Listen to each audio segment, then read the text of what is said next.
اگر اللہ ہم سے محبت کرتا ہے تو ہم سے ہماری پسندیدہ چیز کیوں چھین لیتا ہے؟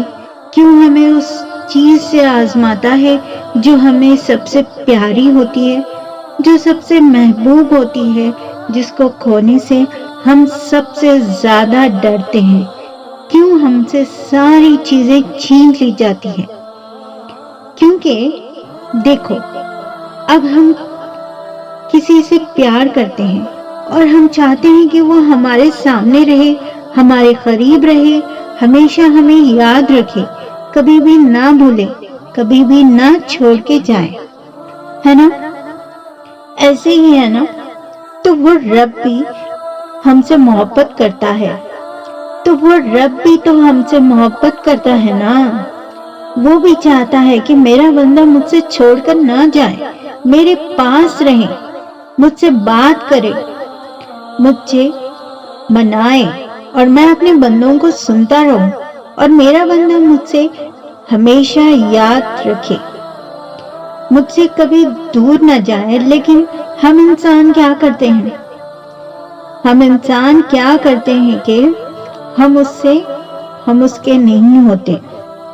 ہم اس دنیا کی محبت میں، رنگینیوں میں کھو جاتے ہیں۔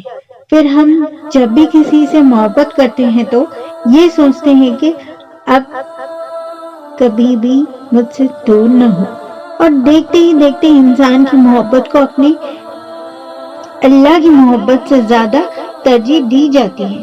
یہی وجہ ہوتی ہے کہ اللہ اس محبت کو، اسے چاہت کو توڑ کر تمہیں دکھاتا ہے کہ یہ دیکھو، یہ ہے تمہاری محبت، کمزور محبت، ختم ہو جانے والی محبت، مٹ جانے والی محبت۔ کیا اس محبت کی خاطر تو مجھے پیچھے چھوڑ آیا تھا؟